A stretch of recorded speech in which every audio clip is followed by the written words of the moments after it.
Like, he knows everything. You're making me feel very I learned old. so much from it. No, okay, but like decades could be just 2 decades. Yeah, It's not like 4. let's focus on that. Let's step back from the word decade. Okay, welcome back to our Not Just a Thrift Store podcast. Today, Alexandra, I'm back again. You guys know me really well. You obviously know Patrick really well because we pretty much do all the podcasts together. We have had some new people on, but it's still pretty much just me and Patrick. So today is all about Patrick Day. Yay. In a not so like boisterous way, just in a Patrick has been doing this forever, and I really want you guys to hear that from him type of way. So I'm really just going to be sitting here and helping. Like, when I have questions, I will ask them, and hopefully I think like you guys do, and I'm like, but wait, what about that? How does that work? And just kind of help everyone to understand better, because Patrick isn't the CEO of our company by accident. He didn't just step into a nonprofit just by happenstance. This is like decades worth of experience and knowledge that is housed in our nonprofit, thankfully, because we need him. Like, he knows everything. You're and making me feel very old. I learned old. so much from it. No, okay, but like decades could be just 2 decades. Yeah, it's not like 4. let's focus on that. Let's step back from the word decades. Okay, so I'm just going to give Patrick the floor, and I am just going to kind of ask questions as I'm like, wait a second, I don't understand. Okay. Well, thanks for having me. I Again. always love participating It's fun. in our podcast. We have a good time. So I'm going to kind of take this back quite a ways. I was thinking about this the other day in preparation of when I first started working with an individual with a disability. I was about 15, actually. So it has been Decades. a long time. Yeah, see? And that's truly kind of where I fell in love at that moment. When I kind of look back at my career, that was the hook for me. And the person, I'll just call her Ruby, that's not her name, but to protect her identity, was a 3-year-old who had suffered a stroke in utero. And so she had a physical disability with mobility on her left side. I was a young swim instructor at the time, and I had the pleasure of meeting this, probably one of the most amazing humans I've ever met in my entire life. She was fearless and brave, and her disability did not slow her down in any way, but I worked with her in the water, yes, teaching her swimming, but a lot of it was mobility work to strengthen the left side. And I did that every summer while in high school, and she was just a spitfire, and it stemmed from that. That's really my introduction to working Soft with intro. somebody with a Yeah. disability. Very soft intro, but absolutely looking back in time, like that was it for me. And so from there, I guess, I went to the University of Montana, studied social work, wanted to focus on policy issues at that time, which is really funny because it would take decades before I actually started working heavily Full in circle. policy, influencing legislation, drafting policy for policy drafters at the state legislature. So that's kind of a full circle moment as well. While I was at the university, I kept teaching swimming lessons. That's kind of, I thought I wanted to be a teacher, and so that's kind of Some new information. right. But I love sports, and then I had the opportunity at the university to work for, I forget the name of the organization, but it's a national organization, and it's focused on youth and exposure to sports, especially for individuals who are at lower economic status than their families. And so it was really fun because it was like the University of Grizzly football players were teaching football. The tennis team was teaching tennis. I was in this water doing swimming and helping people learn how to swim. And so it was like this full day of like sports, and it was a total blast. And I had a really good time doing that. From there, I got a job at a company called Watson's Children's Shelter in Missoula. So really, this is my first intro into direct support work, working as a group home staff. I was super excited about the job. I had no idea from there on it would chart the rest of my career. So I got my job. I interviewed. I got the job. I was super, super excited about the opportunity. And Watson's is an emergency children's shelter. Okay. And so focuses, it's youth. So it's infants to 15-year-olds that are able to receive care there. And it's usually a child protective service. Okay. So it's a removal from a parental home Okay. for abuse, neglect, Safe exploitations. A lot of, at that time, methamphetamine use was such on the rise, and that was, we were impacted by that a lot. Children getting pulled from their parental home. And so we had a full gamut of youth. Like one age bracket of like infant to 15 is a huge bracket. And then we also worked with, some kids had disabilities, some kids had intellectual and developmental disabilities. That was my first step into working with somebody on the autism spectrum disorder. I will call him George. George is also one of those people on my career ladder or life plan that was a hook, you know, and it changed me, and it changed what I wanted to do. George was on the autism spectrum disorder. He was between 8 and 9 when I knew him, and for whatever reason we had an immediate bond. And he was nonverbal in this 24-bed, 0 to 15 emergency children's shelter, nonverbal autistic spectrum disorder. It was a difficult spot for him to be. It's loud. It's a little bit chaotic. Things are going on all over the place all the time. And so for whatever reason, George and I just had a connection. And throughout the time that he was with us in our care, that maintained. And to where I would walk through the door and he would just light up and come running up and, ask for a hug. He didn't treat anybody else like that. Like he didn't have that connection or that emotional response when somebody else came to work. I also was able he trusted me immediately. So I was the one in charge of helping him bathe, helping him toilet, make sure he took his meds, tuck him in at night. And I don't know what it was about me, but there was an immediate trust. And so I would come on shift and some of the other staff would be like, "Oh my God, thank God you're here. The day has been terrible. We can't get him to do this. We can't get him to do that." And immediately I was able to help him. And I just think that that was a critical moment for me to really understand how impactful direct care is, and how those relationships and that trust between one another is so important. And he definitely felt that from my approach. And so that's really where I fell in love with direct support. That's where I fell in love with working with people with intellectual and developmental disabilities. And through the work that I did at Watson's Children's Shelter, I think it gave me a really good perspective. I remember being in my young 20s and kind of being a little bit of a brat. And just maybe not a brat, but certainly not grateful. And it did change my perspective on the world, but it also changed my perspective on what was provided to me from my family. Seeing the other side of that, of kids being removed, really was like a slap in the face for me to wake up and be like, oh my God, you need to be so grateful and so appreciative to your loving parents, to your brothers, to your grandparents, to your family that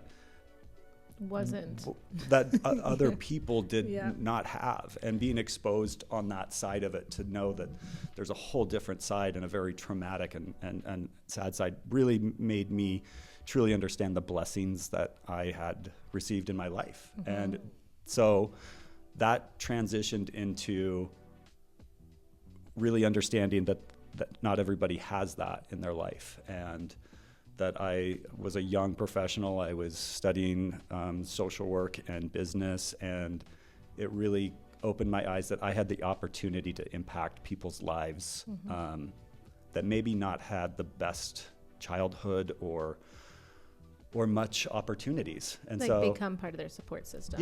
Become part of their support system and help and give back to a world that I received many blessings from, and I just felt that was super important. And so from working with George and many other amazing kids at Watson's. I was there for 5 years. It was probably my most favorite job that I've ever had. I loved it so much I almost couldn't leave.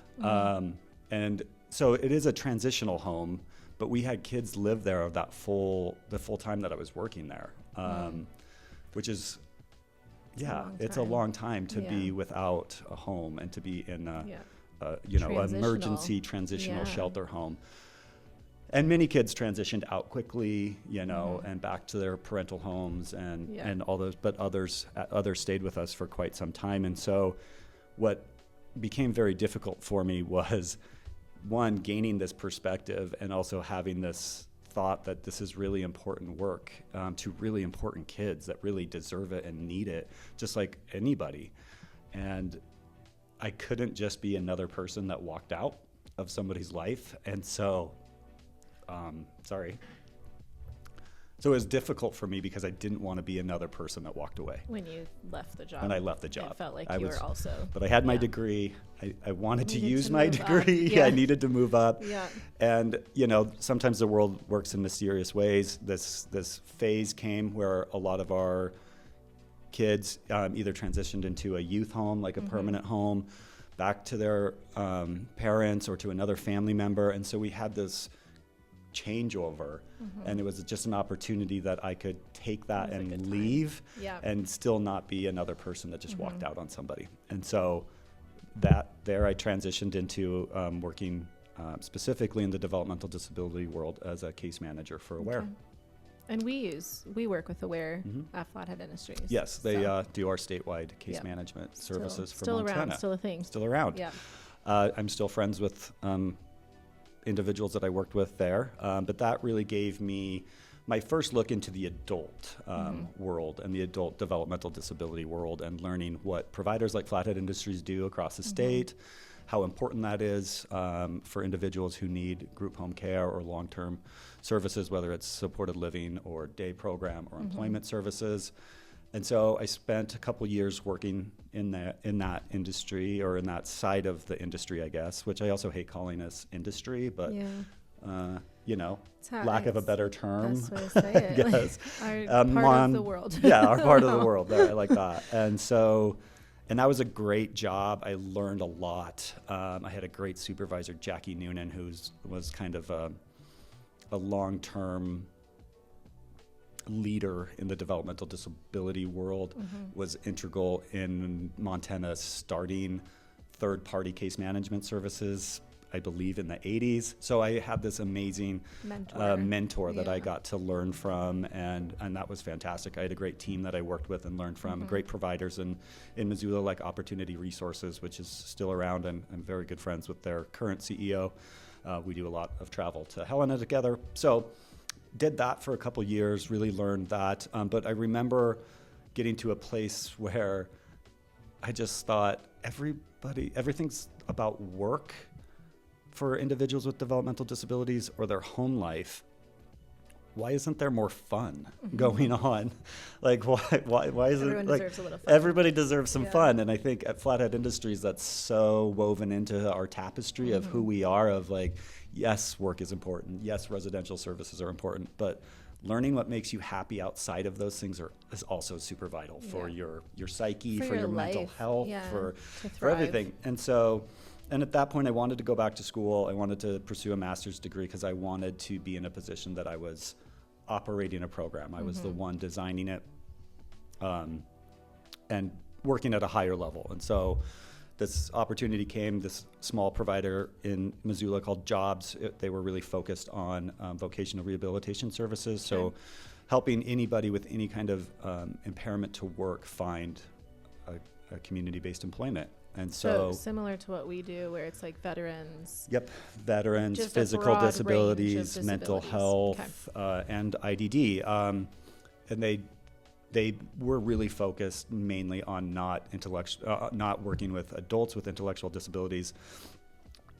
They did, but it was just the program operated a little bit different, and I won't go into the weeds on that. But it was more around people with a smaller barrier to competitive employment.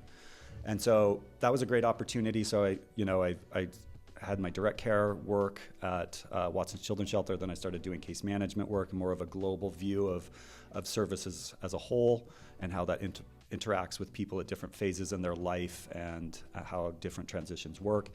I wanted to go back to school to get a master's in finance. Started working for Jobs, which was my first exposure into employment specialist work and working with individuals with a barrier to employment and finding employment, which was super fun. I had no idea how much I would love it. But when you helped somebody secure a job, like you helped change their life. They could all of a sudden take care of their family. They could pay their bills, and like that feeling just was contagious. And so at the same time, I still had the passion of working with people with developmental disabilities and helping change their lives through programs and services. And so I pitched the idea of starting, to focus more on bringing in individuals with developmental disabilities and building programs around them. And so it did that for 5 years. And, I think within like 6 or 7 months of starting there, I was already elevated into a director position and running a fairly large program, was able to bring on staff and design more of a recreational style a day support program where we focused on, I kind of pulled on the working with youth and exposure to sports of understanding that lots of people with intellectual and or developmental disabilities never had an opportunity to try different things. So they kind of struggled knowing what they really like to do as far as recreating. And so we started hiking groups. It's almost like you're still doing that right now. Yeah, there's a lot that I still do with that. So I'm still passionate about it. Still happening. We did yoga class, which was awesome. We did gaming stuff, which they obviously didn't need much help, gaming, but it was something that they enjoyed together, and it was about more facilitating group activities and helping build connections and friendships and relationships beyond a service program or day program. And so we quickly started providing supported living services throughout the community of Missoula. And the program took off. It was very popular. It was super fun. I felt like I had my moment there, and it was time to take the next step. And so part of the guiding principle I've used throughout my early stages was I always wanted to have the most positive impact on individuals with intellectual developmental disabilities as possible. And so I was about 5 years in that program. I felt I had pretty good impact. We had gotten the client caseload up to between 60 individuals, lots of staff. The staff had dialed in. I wasn't really super needed anymore. Like it was running. It was what I wanted to do. Oh, I should go back. I never finished my master's program. I was going to ask, master's in finance. After a while, I think I did 2 semesters, and I just took a step back and was like, I'm doing what I want to do for my life. So why do I need this? Like, I don't really need it. I'm doing it. Yeah, exactly. Very expensive piece of paper. And also is becoming very hard to manage a program that was no longer a part-time role. It was full-time. I was trying to fit schooling in. Schooling was definitely taking the back burner because I was doing what I really wanted to do. So then this opportunity came, and it was Director of Case Management with Opportunity Resources. That was before Aware had a statewide contract. So there was, I believe, 5 different companies that had a contract with the state to provide case management. And so I had this opportunity to oversee thousands of people and services across the state of Montana. And it's a big step up. Yeah. But it met my career goal of like having this broad impact and continuing to grow that impact. And I looked at that, and it was very hard to leave. I've never had a good time leaving jobs. I've always loved them, and I've always struggled to make that next step. And so, but I knew that was the path, and that's what I needed to do. And so interviewed for that job, got it, led that program for over a year. It was fantastic. I got to meet providers across the state. I got to grow my knowledge. I got to interact with a lot of families that were trying to get on services and waiting lists. And so I was helping them with that process and getting them eligible for services, and seeing it firsthand, working with families, hearing frustrations about how long the waiting lists are, And then also, super fun when somebody got elected for services and you got to, make that call too. Yeah. And that's a life-changing moment for people with intellectual disabilities and their families. All of a sudden they have these support systems that can wrap around them. And then, staying the course, a chief operating officer came available in Flathead Industries. I was overseeing the case management services at that time in Kalispell, as well as other communities. So I was aware of the team here. I knew Vicki Pointer. We got to know each other pretty well. We met quite a bit, and she never mentioned it to me. So I decided I'd apply for that job because it meant the same thing. What I learned from the different roles in case management was the impact was really good. It was a great impact, but it wasn't what I truly loved. It wasn't actual direct care. It was more paperwork. It was more big picture stuff, but you didn't get the day-to-day interactions with people with developmental disabilities. And so knowing that Flathead Industries was a fairly large provider, it was my opportunity to step back in and have the same amount of impact, but even more specific impact, I guess, to really drive change. Yep. And so started here, that was coming up on 11 years ago. Started as the COO the first year. We had the opportunity as a team to step in and take on a corporation that was struggling in Hamilton, Montana, and stepped into a co-CEO role with Vicki so that we could both support the outlying agencies and we could do it all. Yeah. And we did, and it was a lot of work the first 4 or 5 years, taking on an agency that was failing and fixing cultural issues, financial issues. Like, there was so much. I will not go into that. And so that's how I ended up here as a CEO. And I think you led with, where's he going? I don't know at all. I'm not leaving anytime soon. But big picture with Flathead Industries, we're growing. We are growing. We have continued to grow. Like I said, we took on another agency. So the full impact of Flathead Industries is we have our largest agency, which is here in Kalispell, that serves over 250 people every year in many different service categories. We took on Ravalli Services in Hamilton. It is doing so well now. They serve around 100 individuals in different service categories.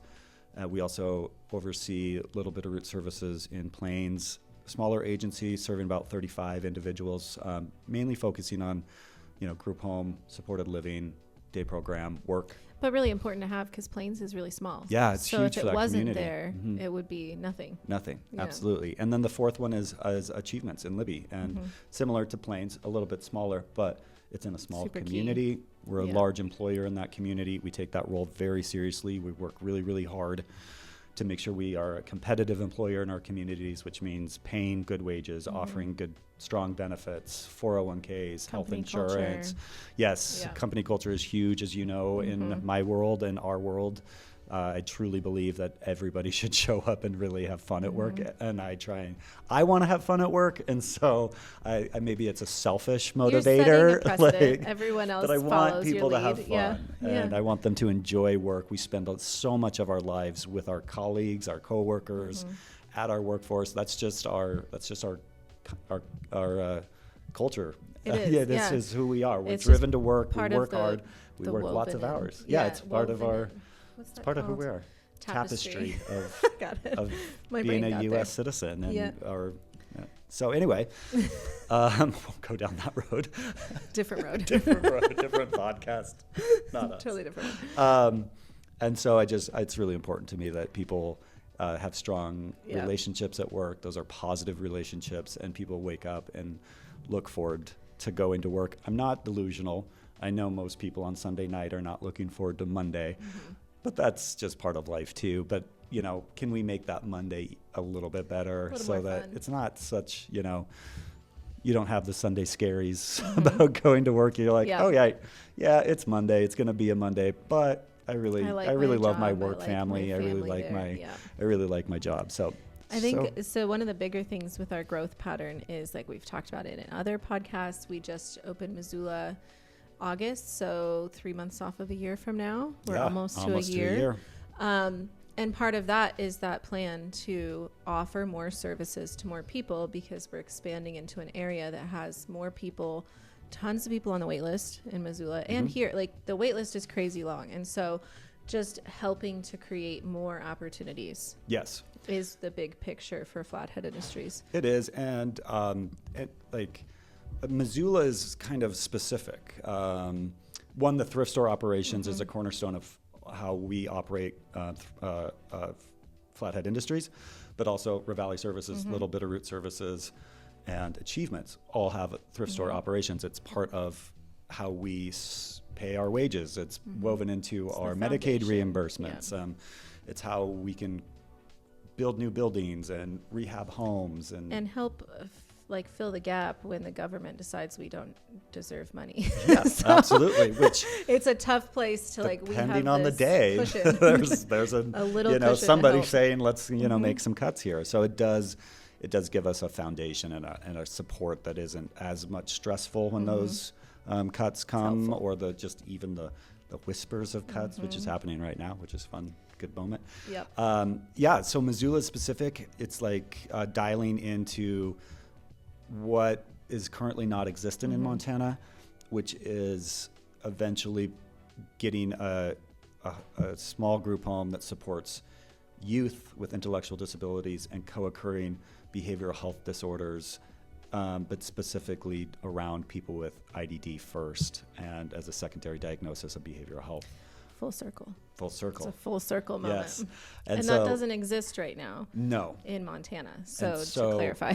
Lots of those kids are served in other capacities that don't have the specialty training of intellectual developmental disabilities. So some of them are in foster homes, perhaps at Watson's Children's Shelter in this transition home, or homes that are specifically towards children with mental health. And so that's why we want to put our focus on providing a support system for people with intellectual and developmental disabilities first, as well as co-occurring behavioral health.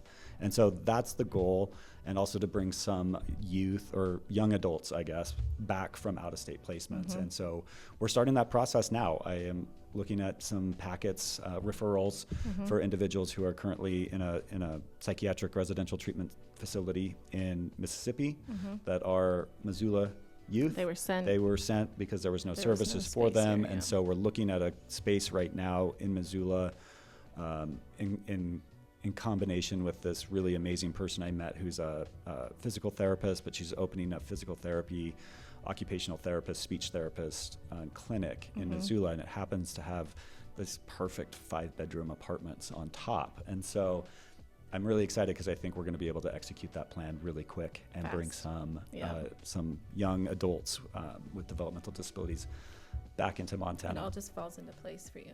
Sometimes. I feel a lot of vision. A lot of vision in the background is like, one day this will be ready, and then magically it happens 10 years later.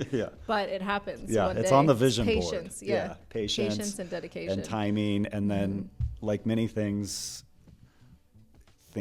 just kind of fall into place, like you said. I randomly was introduced to this person, and wow, they're looking at buying this. It does help that Patrick is like one of the most social people I know and can talk to anybody, to be fair. Like, just really good at communicating with people, which is why you go to legislature and do all these things. Thank you. Don't always have that. Some I just have like off days where I'm just not a people person. Patrick doesn't really have that, to be totally fair. So I do recharge on weekends. You do. But it's just that like innate ability to just like connect with anyone, that it is powerful. Don't overlook that. Like, it is a big deal to be able to connect with people anywhere and anything. Absolutely. And then also circle it back and be like, let's see how you can help us. Let's make it work for us and let's on have a mutual relationship. Layers. It's a big deal. So that's really exciting. I think it's been a long-term vision, a long-term plan. A lot of work has been into that. We wouldn't be doing it without all the work that our operations team and Mitch McKinley have done to get thrift stores off the ground in Missoula and running well. We're a year in, as you said. So those are all exciting things that needed to happen first. And so Flathead Industries does a lot. We have a lot of teams constantly working together sometimes the vision is coming from me, but I am not executing everything. I could never do that or never take the credit for that. It's our There's a lot of marketing behind team, the it's our client scenes. service directors, Yeah. it's our human resource team, it's our IT, it's maintenance, it's operations, it's thrift stores. There's so many critical components to make this come all together. work, to have this, vision come to life in Missoula for us. And then, long term, as you know, we've been working steadily on merging the corporations under one, just creating efficiencies, getting people, again, doing what they love, what they're passionate about, and letting them focus on that. So they love what they do, they're excited to come to work, and firm believer of, if you don't know what you do, or if you don't know what you love to do, just think about what you do and time disappears. And that's truly that's your passion. And so aligning people within their passion, that creates a better product. It makes our services better. It makes our thrift stores better. It makes our marketing stronger, HR better. And so using the strength amongst the 4 corporations and come together under one large umbrella is also something that's been in the works for a very long time, which then will look like, everything just fell into place. Seamlessly happened over 10 years. I think the other thing to explain too with that, just a quick aside before we finish, is as we bring everyone under one roof, our offices become like a corporate headquarters that can handle the workload of HR and IT and maintenance and marketing, and really help take that off of the plates of these smaller locations that don't have the ability to have a marketing director and an IT director and a maintenance director, which we have. And so that's part of the process with that efficiency Patrick is talking about, is we let them kind of get back to work, and we'll take care of those details and make sure everything is running. And by, we are always looking how we can create efficiencies, how we can be a better steward of federal and state funds, how we can be the best steward of our donors, how we can be the best steward of people who shop and donate at our stores. And so we know that is being efficient with those funds. And a lot of what we do and plan in the bigger picture meetings is 2 years out, 3 years out. We're talking about what are we going to be doing in 2 years? What projects do we want to have done within 2 years? And that's like a really big picture to just live in the future almost, where we truly are just always thinking ahead, and that creates the efficiencies instead of at the last second being like, we have a gala we should probably plan, right? Just thinking months ahead and creates months efficiencies. And thousands of hours, but Pre-planning. I love when people are like, the galas are so fun. It just, comes together. I'm like, it just happens. It just happens. Alex snaps her fingers. And a gala appears. It appears. But we have so many strong, amazing people, and it just kind of brings me back. I want to share something like the Missoula. We're about ready to celebrate our first year.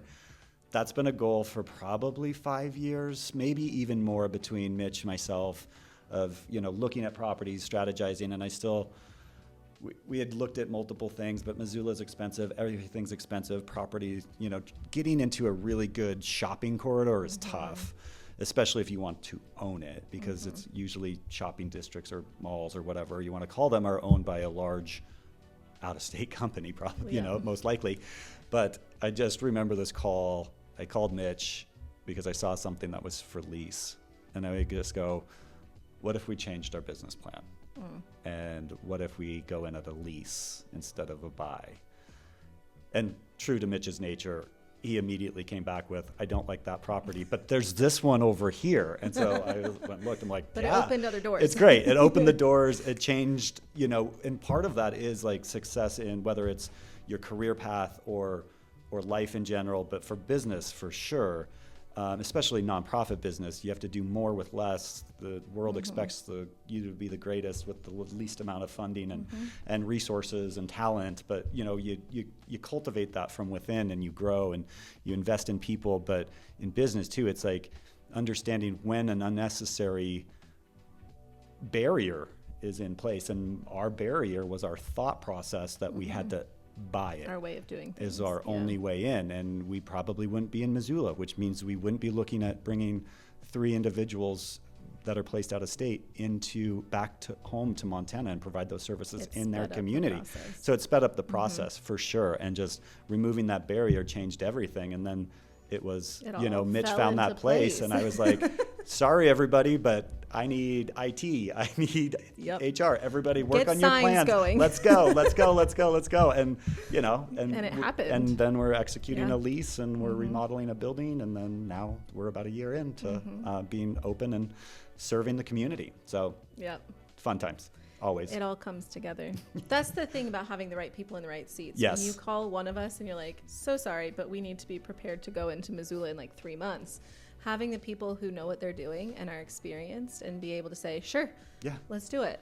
That is why we're so weird about our people. We want the right people. We culture the right people because we invest internally it's because wonderful. we can create subject matter experts within our company. Like being a nonprofit, I mean, you have to do more. When I was in marketing corporate, I opened 16 or 17 locations at one place I was at. So like when Patrick calls and says we need to open a new location, I'm like, yeah, no problem. Because I've done it a million times. And so it's having those people who have that experience, even if it's just like tucked away in the background that you never really use. But you can just make magic happen. Like we Sam need to can think about this, snap this, and IT's happening. Yeah, our IT department is phenomenal. Incredible. I don't understand anything Sam. they say, but it's a different language. It is. I just am like, you guys are incredible. Thank you for fixing my computer. Thank you for Thank always you being so there, much. keeping us live, keeping our network running. safe. Because we could not run without them.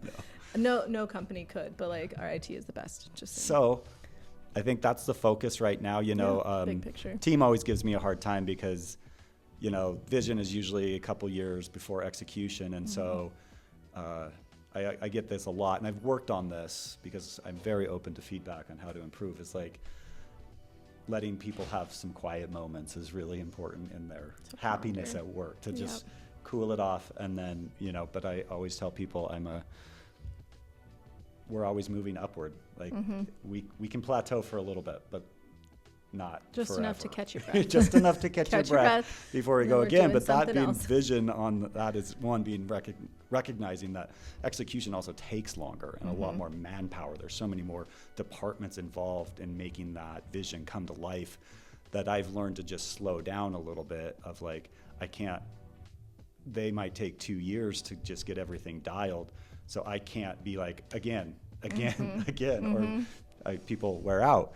And I wear out. But so that being said, like we're in this moment right now. We're definitely not plateau, but we're definitely in execution. And so probably the brain will start stemming on the next. And so stay tuned. We'll see what happens I don't know in what 2 it is, years. but we're working on continuing ed right now. We're executing a few projects. We're executing a lot. And so I'm like, which continuing ed is one of my funnest things to talk about. Yeah, because it's your full circle moment. It's my full circle moment. That's a day program I used to operate in Missoula. It's the whole full circle. It is truly. But it's fun because we have the opportunity to even elevate that even greater, have more members from the community part of teaching classes, coming in and meeting the amazing people that we get to serve and our staff get to serve. And the funnest thing that I love about that project is it's for the community.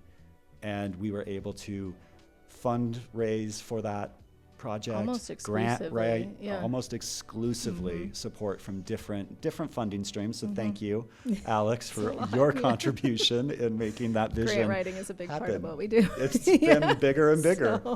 And it's really helpful. Like Stockman Bank came through and Flathead Co-op. Electric. Yeah, and we had Glacier Bank come through. Like we've had so many local big businesses just step up to the plate, and it's great because also Stockman and Glacier, like we'll teach classes there. Yeah, they're all in, you know, and that's wonderful to have that knowledge base also, like support in all the ways, from financial to actual day-to-day teaching classes, which I don't want to teach a finance class. When you said Masters of Finance, I literally was like, okay. I think that's what I did too. I hate finance so much. Full circle is you deal with the finance is a big part of my job. So I might not have finished it, but it's actually been super helpful. Yeah, it's still in there. Yeah. Okay. Do you have anything else? That was a good finishing thought with Mitch. That was a good one. Yeah.